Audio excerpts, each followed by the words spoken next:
Iris, on behalf of the KITION Planetarium Observatory, I would like to welcome you and tell you again that it's a great honor to have you here with us.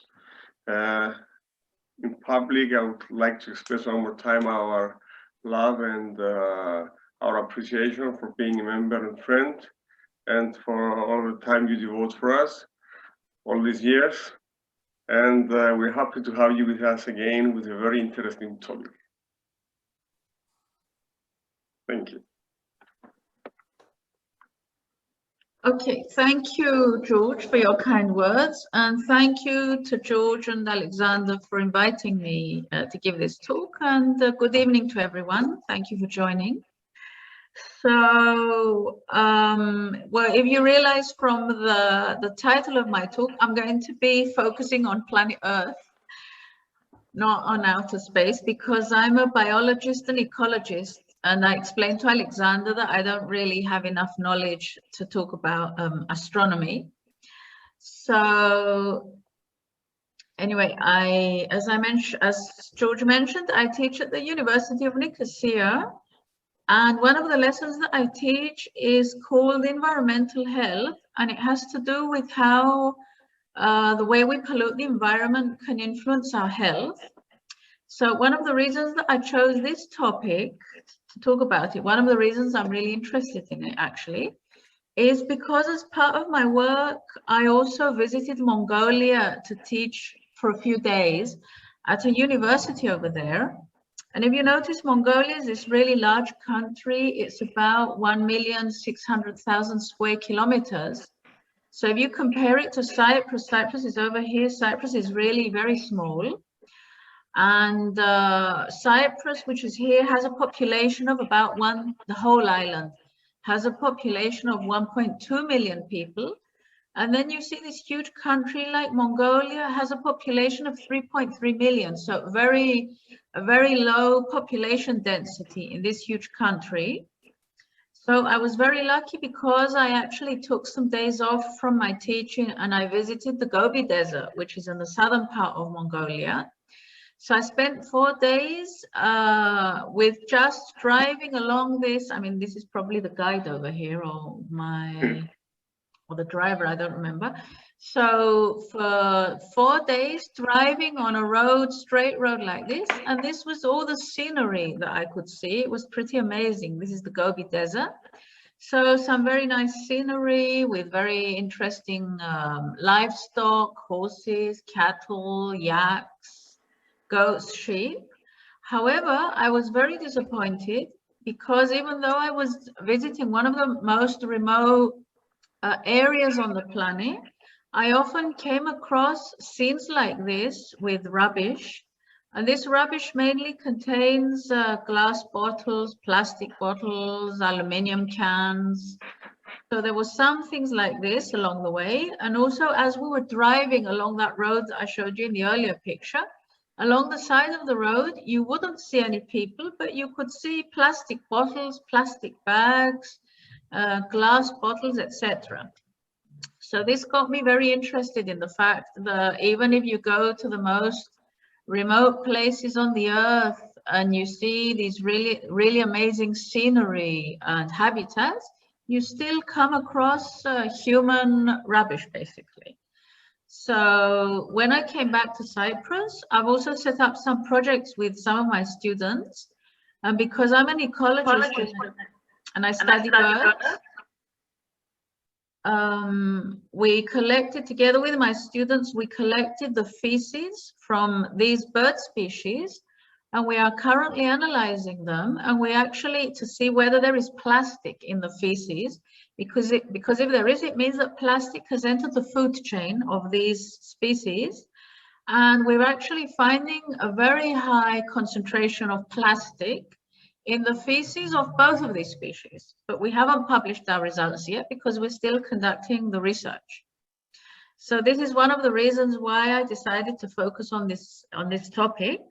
But before we continue, I wanted to ask you if you, where you are all sitting now, to look around you, to have a look at what objects in your immediate environment, to try and find some that do not contain any plastic. This is one of the exercises I do with my students, and it's very interesting.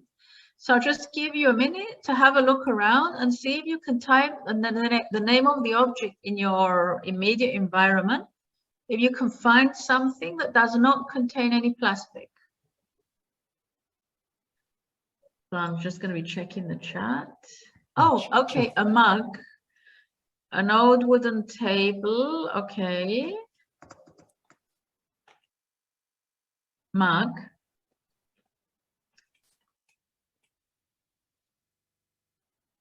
Okay, a book, paper. Okay, doesn't the book have any plastic at all? The scissors, do the scissors have a handle? I'm just asking out of curiosity. Some of them metal. Because usually scissors have a handle with plastic on. A photo sometimes has some plastic in the material, in the paper. Paper bag, okay. Metal, candle, okay, very nice. So I can see that you found some objects that don't contain plastic. So when you look around you, do most of the objects that surround you contain plastic or not? Yeah, exactly. So you were going, one of you said you were going to say a wooden desk, but it has plastic runners for the drawers, exactly. So that's why I wanted you to have a good look at the objects that you're describing, because it's possible that they do actually have some plastic. And sometimes paper has a certain plastic in it as well. Okay, so this is actually an exercise I start with my students so that they can realize how much plastic is a part of our lives. Okay, if you think about it, we sleep on plastic-filled pillows. We clean our teeth with plastic toothbrushes. Our keyboards have these bits here are made of plastic. We use plastic utensils. Actually, most objects that we use in our everyday lives contain some form of plastic, and it's impossible to go through any day and encounter items that do not contain any plastic. This is just to show you how what an integral part of our life plastic is, plastic has become. And it's the reason for this is because it's a very useful and a very durable material, and plastic has certain chemical properties that make it possible, apart from being durable, it makes it possible to be, you can produce objects that are quite elastic, and you can then produce objects that are very rigid. So plastic has all these different advantages. It's lightweight, it's cheap to produce, it's durable, it's reusable, versatile, odorless, non-conductive for electricity or for heat. You can make plastic that's transparent, it's heat resistant. Okay, so the list of advantages is immense, and this is why it's become such an integral part of our lives. However, all these advantages that plastic gives to us, confers to us, are also these chemical properties that make plastic an advantage to use, also have their downside, because plastic is so durable as a material. Okay, it's very difficult to dispose of it because it's a synthetic material, which means that it's human-made. The molecules are produced in the lab, basically, and it's very difficult for plastic to degrade. And for this reason, some types of plastic take most types of plastic take decades to degrade. Others can take hundreds of years, and some can take thousands of years to degrade.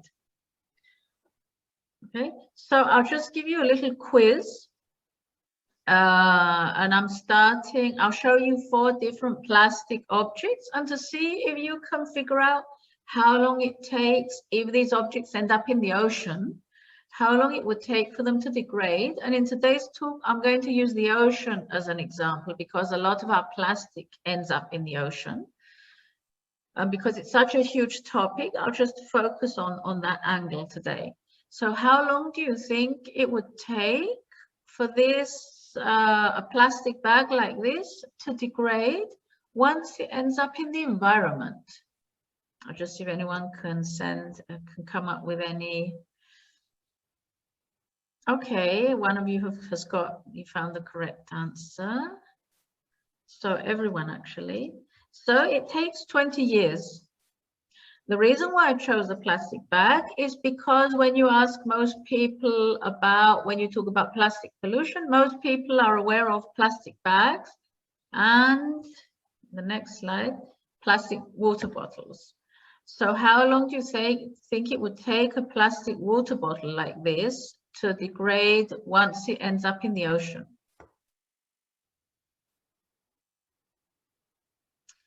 So I chose these two items that are everyday items. Sadly and shockingly, this is the answer. 450 years. This is really shocking, actually. And this is one of the reasons why the title of the talk is Plastic Pollution Over Time and Space. Over time. If you think about this, if you think that in a 100-year period, let's say there are 3 generations of humans, this would mean that this plastic bottle needs 3 times 4 is 12. Let's say one more generation, 50 years. Roughly, I'm making a rough estimate. So if this ends up in the environment, it would take about 13 generations of humans before it degrades. So when you think in those terms, in terms of a human lifespan, this is a really long time, okay, very long time period.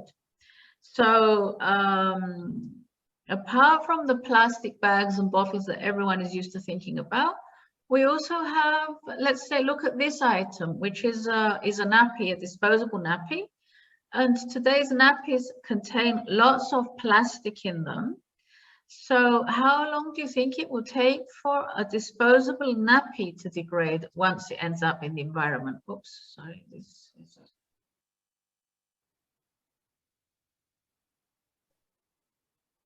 Okay, I actually haven't had a correct answer for this one yet. This is how long it takes, 450 years. So this is an a very long period of time. And the data for this, I was very careful when I collected the data for the quiz, because I found it from a reliable source. Because there are many quizzes online, but this one is from the National Oceanic and Atmospheric Administration in the US. So I actually checked the validity of the information that I was going to show you. So this is very shocking, because most people just think about plastic bags and bottles, but actually other everyday items that are a necessity for us also take a very long time to degrade. And how about plastic fishing line? There are many, you can imagine there's must be a huge amount of plastic fishing line in the ocean, of course. So how long do you think it would take this to degrade? Plastic fishing line.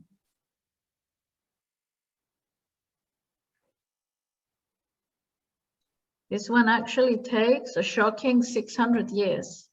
So this is very shocking. This, with our rough estimate of 3 generations of humans in 100 years, that's 3 times 6 is 18 generations. Okay, so the thing is, the reason I'm pointing this out is because when humans think about pollution, we have various regulations in place that are there to help combat that pollution. Most humans think of it that things are then going to be resolved within their own lifetime. And they don't realize that many of the impacts that we have on the environment are actually going to be there for decades. And as I said before, hundreds of years as well. Okay, so this is the type of a time span that most people don't realize or can't comprehend, or they can't imagine. Okay, so when we talk about plastic pollution, we have to think about long periods of time. So, but the interesting thing about plastic is that we've only been using it for the last, if you see, Parksine is the first man-made, is a semi-synthetic plastic. It was discovered, it was synthesized in 1862, which was 159 years ago. So these products that now end up in the environment and will take hundreds of years to degrade, we only started beginning to synthesize plastic about 160 years ago. And the first commercially used fully synthetic plastic was produced 114 years ago. That's quite a short time ago when we think in terms of environment and processes that take place in the environment, etc. And it's only since the 1950s that we've had a large-scale production of plastic products and the use of synthetic plastics. So these products that I showed you in the beginning of my presentation, it's only since the 1950s that we've started having all this availability of products made of plastic. And this is only the last 70 years, actually, that we're having this huge large-scale production of different types of plastic. And actually, plastic is divided into 7 categories, but I won't go into that. So recently, I've highlighted it here at the bottom. Because I'm presenting the information at the bottom, I put the scientific study from where I got the information. And so you notice in 2017, which was only 4 years ago, some scientists tried to estimate what is the volume of plastic that has been produced from the 1950s to 2015, so over a 65-year period. Okay, and this is the first time that scientists tried to estimate the volume of plastic that's been produced. And some of you might think, okay, well, why are we thinking about the 1950s and 60s and 70s? The reason we're thinking about it is because many of the plastic that was produced then is still around. So the scientists estimated the 6.3 billion tons of plastic waste have been generated since the 1950s, and that 80% of that waste is still accumulating in landfills or in the environment. So if many of us, if our parents, and grandparents were alive in this period of time, it means that plastic that they were using all those decades ago, 80% of that plastic is still around. Okay, so it's good to make a comparison with a human lifespan. So these scientists concluded that there is a near permanent, because it takes decades and hundreds and some types thousands of years to degrade. So we consider now that we have a near permanent contamination of the environment with plastic. And there's lots of information I could say about this, but we don't have time. So I'm just highlighting another very another study that was widely publicized in the media that came out 5 years ago. And I'm sure most of you remember this, where they were saying that by 2050, which is in 30 years' time, the world's oceans will have a higher volume of plastic than it will have a volume of fish. So there will be much higher quantities of plastic in the ocean than there will be of fish, which is actually a very shocking estimate. So that was widely publicized throughout the world. Everyone was shocked, of course. So one of the reasons why this is such a huge problem is because many marine animals become tangled in all this plastic, and they either stops them from, they can't swim properly, or they actually suffocate and die. So usually when I show this information to my students, I just choose one picture because I don't really like looking at these pictures. So this is an example of a turtle tangled in a fishing net. Also, another big issue is that many of the marine animals, lots of plastic looks like their food. So here on the left, you can see a turtle eating jellyfish, because that's part of their diet, actually, to eat jellyfish. And here you see this poor unfortunate turtle that's trying to eat a plastic bag because it mistakes it. It's mistaken it for a jellyfish.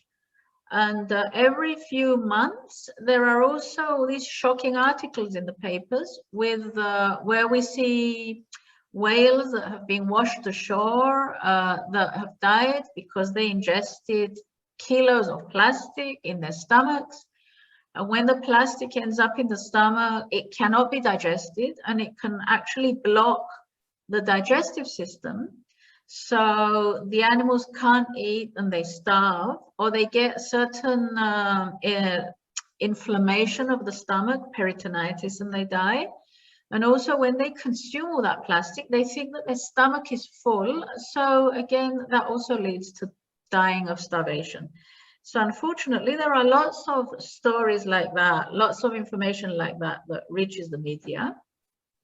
So these are two of the very shocking impacts of plastic in the ocean. Another more sinister impact of plastic is the fact that when you have these large pieces of plastic that end up dumped in the environment, if you imagine, let's say, this box over here, imagine it being in the sun day in, day out. Imagine the salty air from the salty sea air. Imagine if it ends up in the water with the wave action. Because of all these conditions, the plastic becomes very brittle and it breaks very easily. And so then you end up with these tiny pieces of plastic. So imagine if this is in the environment for decades or hundreds of years, eventually it breaks down into these small pieces. And these pieces, when the diameter is 0.05 to 5 millimeters, these pieces are called microplastics. And when the diameter is even smaller, they are called nanoplastics.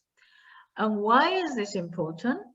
It's important, I'll show you a bit later actually, because when the pieces of plastic are so small, much smaller marine organisms can mistake these tiny pieces of plastic for food, and they consume them as well. So it's not just large pieces like I showed you earlier with the turtles and the whales. So imagine now this rubbish and all this plastic ending up in the oceans. When you think about the oceans, you think about all these different ocean currents. All these arrows here are showing the direction of different ocean currents. And because I saw that some of you live in England, here is the Gulf Stream that goes up north and goes past the western part of Great Britain. So imagine, this means that the water in the oceans is in constant movement. So imagine when all that plastic ends up in the oceans, it's actually carried around different oceans with the ocean currents. And because of this, there are 5, they are called global garbage patches. So large areas in the oceans, in the North Pacific, South Pacific Ocean, North Atlantic, South Atlantic Ocean, and in the Indian Ocean. So these are called the 5 global garbage patches. And there are massive patches in the ocean where, because if you notice the arrows, the ocean currents are going round and round in circles. They're called gyres. So rotating ocean currents. So that means that the plastic collects. Plastic, large pieces, but mostly the microplastics, which I showed you earlier. And here it collects over here. So these actually, this patch was discovered in the 70s. This is not news for environmentalists and biologists who've been working on these subjects for the last few decades. So even though plastic pollution is reached the media and the general public the last probably decade or so, scientists have actually been studying this problem since the 60s and the 70s at least. So also when we think about plastic pollution, we don't only think about the surface of the ocean, we also think about the depth of the ocean. So if you look at the ocean, it's vertically, it's divided into different zones. Okay, so you have the sunlight zone over here, and within the sunlight zone, you have the biggest depth where people are allowed to scuba dive for research purposes.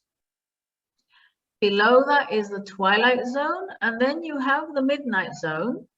So below 1,000 meters is the midnight zone. Okay, this means that from here downwards, you have permanent darkness and very high pressures. So this here is the midnight zone. At 4,000 meters, you have the abyss. And this is the average depth of the oceans is a bit below this. Okay, so if you think about the whole globe, and you think about the oceans that cover 70% of the surface of the Earth, it's also good to realize that all that 70% of ocean that you see, 70% of the Earth covered by ocean, has an average depth of roughly 4,000 meters, so 4 kilometers. So imagine the huge volume of water, okay, that you can find in the oceans. So this is the abyss. And then you see at 6,000 meters, we have another zone, and it's called the Hadal zone. So from here to here. And the Hadal zone is named after Hades, who was the Greek god of the underworld. So that's how this area has its name. So why am I showing you this? Because this is considered the deepest part of the ocean is roughly nearly 11,000 meters. So that's 11 kilometers. And the area is called, the location is called Challenger Deep. Okay. And the Challenger Deep is found here at the Mariana Trench, just to give you a bit of geography. So this is the Pacific Ocean. This is North America, South America, Asia over here. So China, Japan, the Philippines. So you see the Mariana Trench is in the northwest Pacific Ocean. So here is the Mariana Trench, and the Challenger Deep is over here. So the Challenger Deep is considered to be the deepest part of the oceans until another location may be discovered. But at the moment, this is considered to be the deepest part of the ocean. And since 1960, so that was about 60 years ago, imagine that there have been only 7 descents down down here basically. So from here to here, down these 11 kilometers. And 4 were descents. It was in small, should we call them submarines, submersibles. So 4 of those descents had people in them, and 3 were unmanned. This is since 1960, in the last 60 years, basically. So very few people have gone down to Challenger Deep. Okay. However, if you think about the International Space Station, which is in low Earth orbit at around 400 kilometers, okay, a lot more people have visited the International Space Station. So I looked it up online. About 244 people from 19 countries, I checked the number today, have visited the International Space Station in the last 23 years. Okay, so far less people have been to Challenger Deep. Okay, however, the latest research is showing us that even though that's a part of the globe, the Earth, where very few people have been, this was also in the media 3 years ago, all over the media globally. Everyone was horrified because plastic pollution was discovered at the deepest point of the ocean in the Mariana Trench. Okay, and not small levels of plastic pollution, high levels of contamination in the Mariana Trench.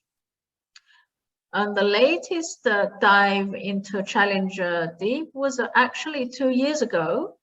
And in this photograph, you see Don Walsh, who was the first person who went down the Mariana Trench in 1960. And here he's congratulating Victor Vescovo, who was the person who went into the Mariana Trench in 2019. And he reported he saw a plastic bag down at the bottom of the Mariana Trench, and he saw other rubbish as well. So this was exciting to see that he managed to go down to challenge the deep, but very disappointing news for environmentalists, for ecologists, for all of us. It should be very disappointing news for all of us. And also in the Mariana Trench, but also in other parts of the ocean as well, scientists have actually found that these very small invertebrates that live in the very deep parts of the ocean have microplastics in their bodies. So it means that microplastics have entered the food chain. So they think that these small pieces of plastic are food and they've ingested them. This was a study from 2019, by the way, very recent research. So I don't know if any of you could maybe guess where these pieces of plastic came from. If you could maybe try to guess, or what type of plastic it is. Fish in the line. It could be fish in line. I mean, it looks like it is, but actually, most of these fibers are from clothing. So most of the fibers, plastic fibers, found in all these invertebrates are from the clothes that we wear. Because also many of my students, when I discuss this with them, they actually don't realize that many of the clothes that we wear, most of them nowadays contain plastic, and I usually ask them to have a look at the labels on the clothes that they're wearing to see who is only wearing natural clothes that are only cotton or only linen. Okay, most of us use clothing that contains different types of plastic, and that was the most abundant type of plastic found in these invertebrates. And the worrying thing about this, means that these invertebrates which are here, okay, this is plastic in the water, in the ocean, taken up by these invertebrates that you saw in the previous study, that are then eaten by fish, that are then eaten by larger fish, that then end up on our plates. Okay, and this is a study from 2020, and you see the title is Occurrence of Microplastics in Commercial Seafood. Okay, so we know now that microplastics have entered the food chain. They've entered the food chain of marine animals, but we also know they've entered the food chain of animals that live on land as well. And we also know that microplastics have entered the human food chain because microplastics have been found in human feces. So some recent studies are showing that. So it means that microplastics have gone through our digestive system. And also many studies are showing microplastics in honey, in beer, in tap water, in bottled water. Okay, and because I'm showing you that the years that these studies were conducted, all these studies are actually from the last 5 years. So there really is a lot of research going on at the moment to try to figure out what are the impacts of all this plastic pollution on the environment and on living organisms, because we actually don't know. We only have some indications. Okay.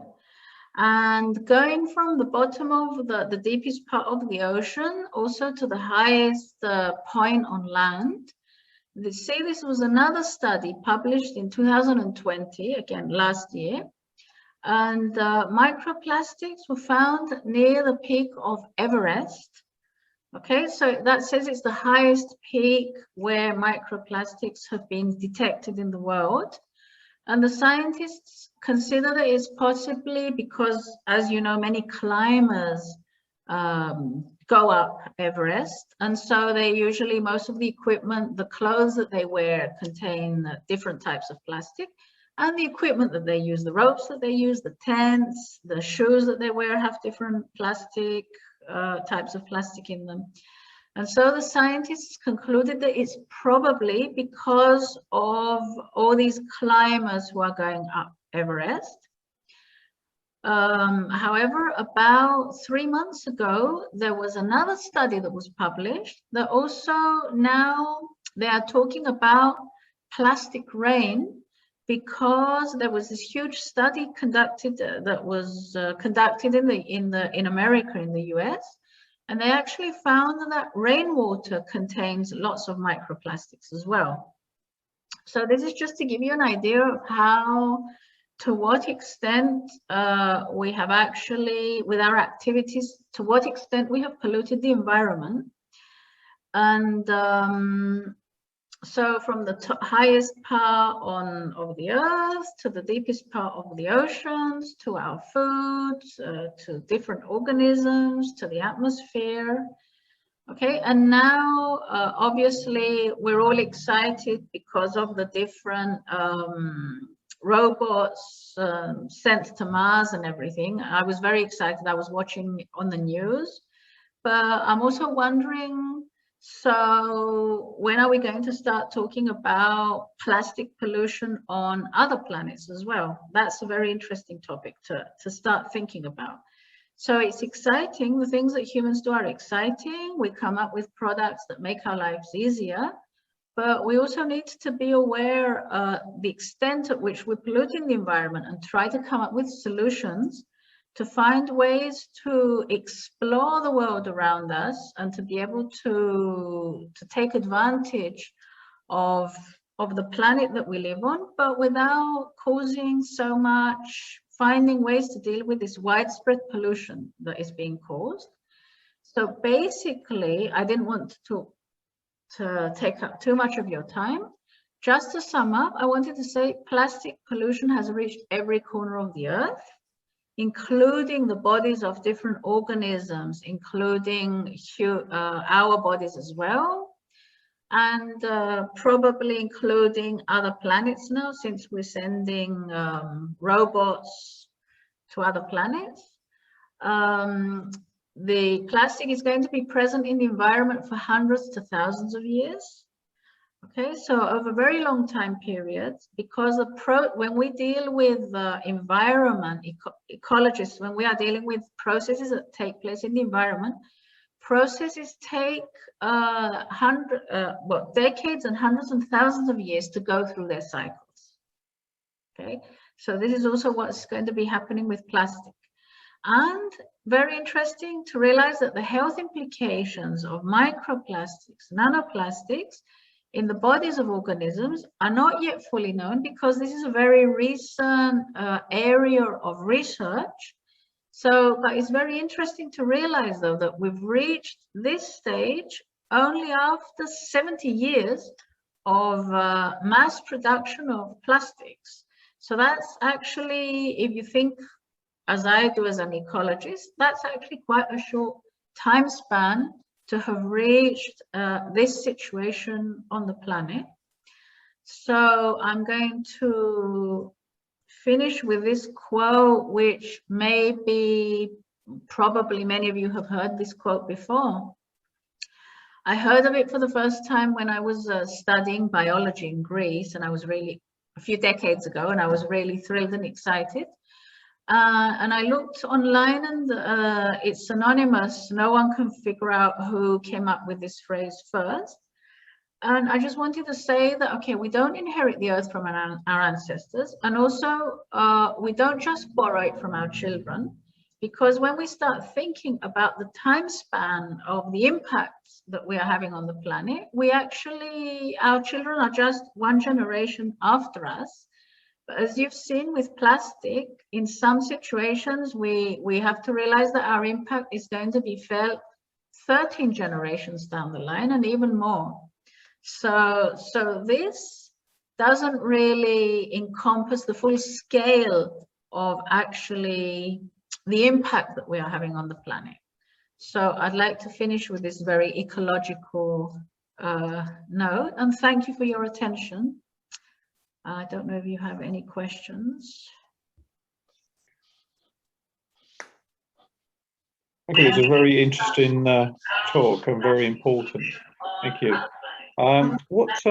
What do you think about so-called biodegradable plastic bags they brought out? So I've had some where I've left them in a room for a little while and come to pick them up, and they're falling apart into all these small, tiny little wafers. And I'm thinking, if that's happening in the environment, they're not. I don't think they actually rot down to nothing. So therefore, are they contributing to the problem? Well, okay. Well, thank you for your question. So, but if they are biodegradable, it means that they are going to eventually biodegrade, which is actually good news. Okay, so it doesn't matter if they break down into these small pieces, as long as they're not hanging around, let's say, for the next few decades in these small pieces. If they can break down at a much faster rate, let's say within a few weeks or months or 1 or 2 years, let's say, then I think that's a very good solution compared to what we're doing at the moment. So okay. I know that there's been some controversy about them because also some chemicals are used in the making of the plastic bags as well. So one of the problems with plastic is not just the actual material, the molecules that the plastic is made of, it's also the chemicals that we add to plastic. So the products that we use are made up of different types of molecules, which are the plastic molecules, but then different chemicals are added. For example, when we have furniture with a plastic coating, it usually has chemicals in case if there's a fire, so that they're called flame retardants, so that if there's a fire, the object is not going to burn immediately. So these are chemicals that are also added to the product. But in answer to your question, I think that these bags are better to what we have at the moment. Okay. So we basically, lots of the things that we are doing now are a compromise. So sometimes we just have to accept the compromise, even though it might not be the perfect solution. I don't know if you see what I mean. Thank you. Thanks for your question. Iris, it was a wow presentation. Oh, well, thank you. And I'm really impressed with some data, and especially maybe I could think that okay, the current circulate things in the oceans. I've watched it in Discovery, but especially when you climb on Everest or at the deepest place in Earth, if you dive there, if you find plastic, I mean, it's so unbelievable. And I mean, I just try to think now, being in the position of a hiker, of a Everest, and I mean, I suppose that when you walk on top of the mountain and you're trying to head to a high mountain and climb even more higher, it looks like being in a vast area, in chaos, because it's cold, nobody's coming there, and I don't know if they collected the sample randomly or if it was from the path, probably that the hikers go. It makes me wonder if these actually represent all the area of the mountain, but still it's a great find. It's impressive. Yeah, I didn't actually check to see which areas they sampled, but also because microplastics are in the atmosphere and they get blown by the wind, so they can actually reach various faraway areas because they're taken there by the wind as well. So I think that when they were saying about in the study with the climbers up Everest, they were trying to understand where all the plastic came from. Okay, so I think that they didn't just sample on the path, they took different locations and they took their samples from. Probably the ones that were near the tracks had higher quantities of plastic, but don't forget that it can get carried by the wind as well. If we are talking about plastic rain as well, then Yeah.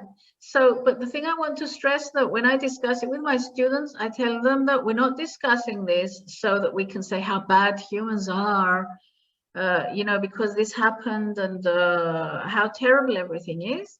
It's just because in order to be able to manage the situation, we have to be able to understand what's going on. So basically, we need to find solutions. Humans need to find solutions. And some of the ways that they're trying to find solutions, they're trying to find, as you mentioned earlier about the biodegradable bags, trying to find ways in which plastic can be biodegraded, maybe through certain types of bacteria, but also there is another branch of science or business called green chemistry, where scientists are trying to come up with ways to produce products, to use chemical, to produce products that are not going to pollute the environment, or that can be, that can decompose much more quickly. Okay, so basically it's being aware of what we're doing and trying to find solutions. That's the only thing we can do, really. If I may say here that in Cyprus, in the last 3 or 4 years, or maybe more, during the F hour 60 plus, we have promoted this the campaign against plastic for limiting for the limitation of plastic usage in Cyprus, especially, but all over the world as well. But this was a campaign especially for Cyprus to minimize plastic usage, and especially plastic bags. They were banned by law, and the plastic straws were banned by law. And if I'm not mistaken, this week or the next week, I think it's this week's the 24th of June or on the 14th of July, I don't remember, it was something with ending with 4. They are going to ban the plastic cups as well, plastic the single-use plastic. Yes. So stage by stage we are minimizing the usage, I believe. Here as well. That's a step in the right direction. It's very good news, actually. But I've seen many turtles, especially here in the Giti area, and one of our members sent me a video from our media bay 2 days ago with a very large turtle that was dead on beach, and actually she has eaten a very large plastic bag. Oh, that's so sad. I didn't share the video, although she asked me to share it to try and promote the campaign against the usage of plastic. But what I saw on what they did to the turtle afterwards, it was so we have to be careful with it, because we're meeting it in our everyday lives. Actually, plastic, it kills. In the end, yes.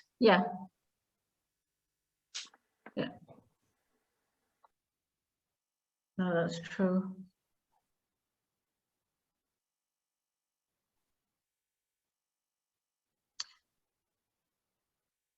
So I think if there are no more questions. More questions for our guest? I think Alexander wanted to say something. Yes, actually, because of usually when we talk about plastic, we mean plastic bags or something like that. I mean visible by naked eye plastic, but that what you said now is invisible, and most of biosphere organisms are invisible by naked eye.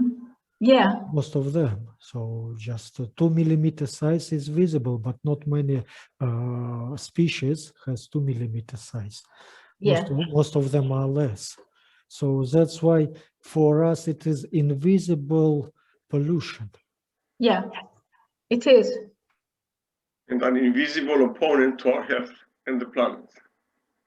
And it's so invisible that with the study that we're doing with the birds that I showed you with the bird feces, is actually we had to find special dye so that the plastic in the feces can be colored And it's very difficult to figure out what type of plastic it is because they're such tiny, tiny, tiny pieces.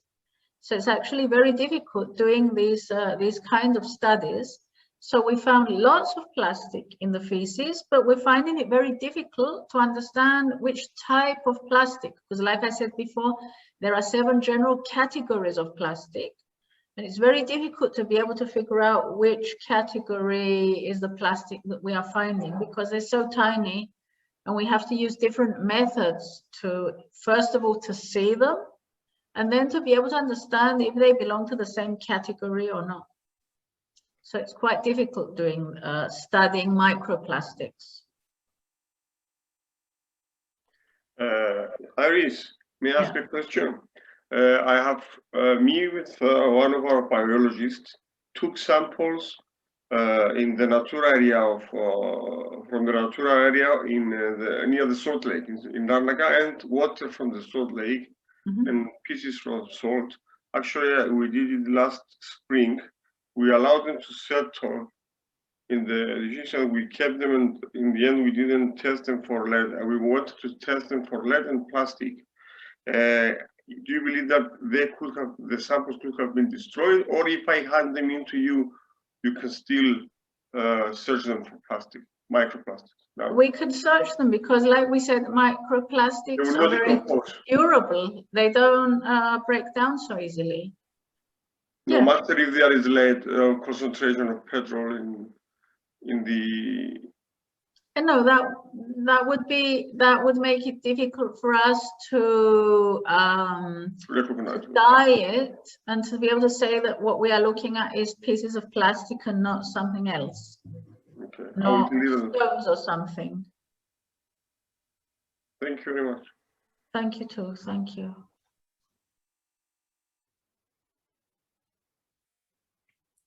Okay, we had a very impressive talk of Iris Charalambidou, and let's have a look at what we have in future now.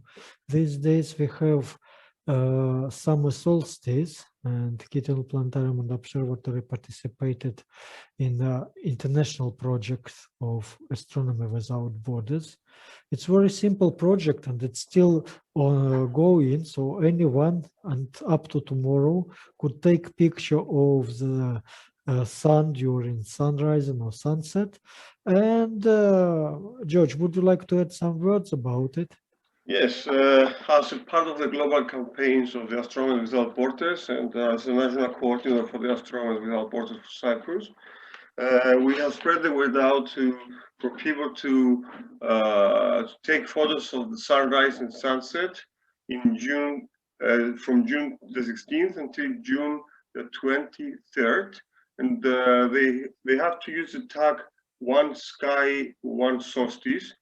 That comes out from the One People, One Sky, which is the motto for the Astronomers Without Borders. So this is it's called Solstice Without Borders, and this project. So we have taken pictures from sunsets and sunrises, and we've also taken pictures during the time of the solar solstice that was in Cyprus 6:32 morning time yesterday. We have traveled to the most eastern part of Cyprus,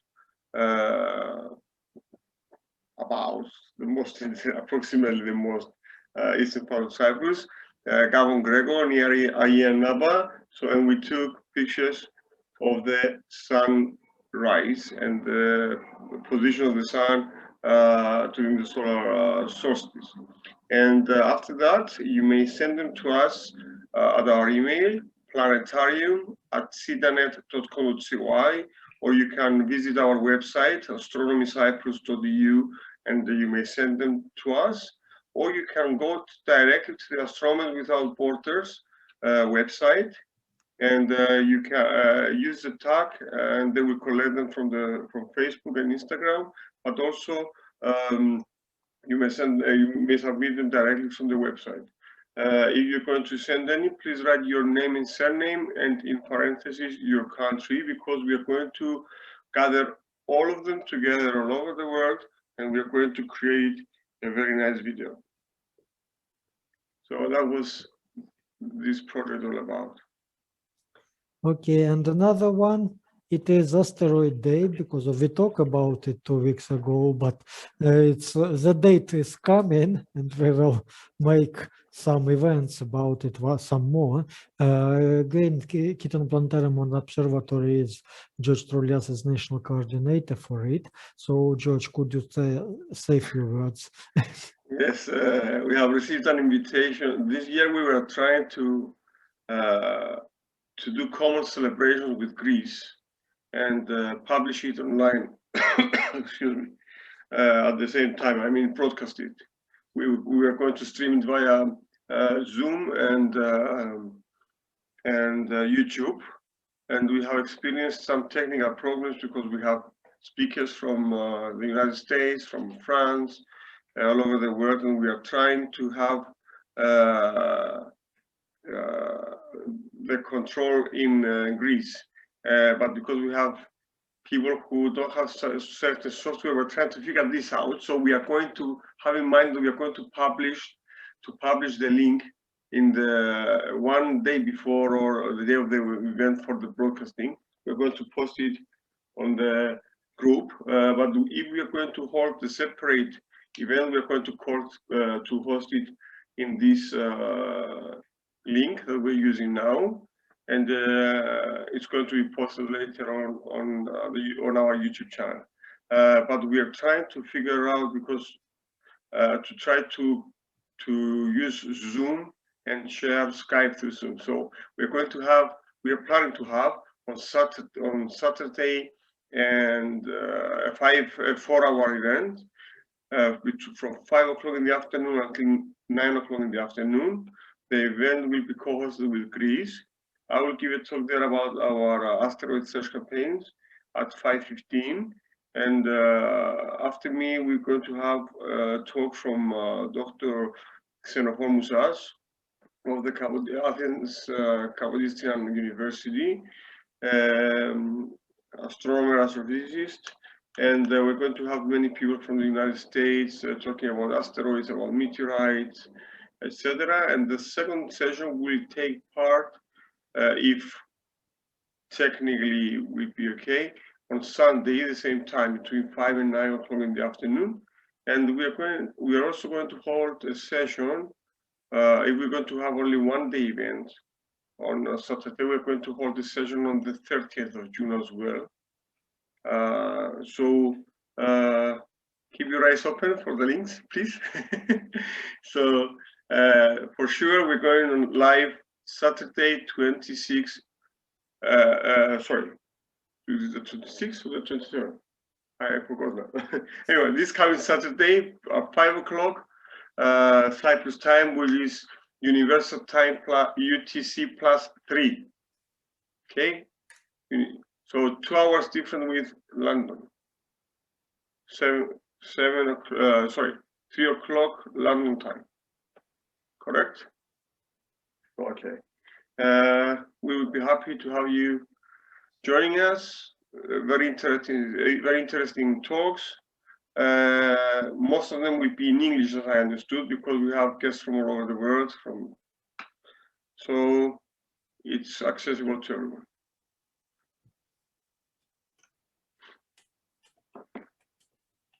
And I would like to thank you again, our friends from abroad, that they have joined us tonight as well. And it's a great honor to have you with us, especially people from the Wilton astronomers, that you are also sharing our events. And it's great. I tried to share parts on Facebook Live when we were discussing the test in the beginning, and we had some people, yes, some maybe 10 seconds to 20 seconds, just like this, to see, and there were many people interested in this. So most probably, if it's okay with you, we can share it on YouTube. If it's okay with you, we'll talk about it later. And it was a great event. It's really impressive, really impressive. Excellent job, excellent work, Iris. Thank you very much. Thank you very, very much.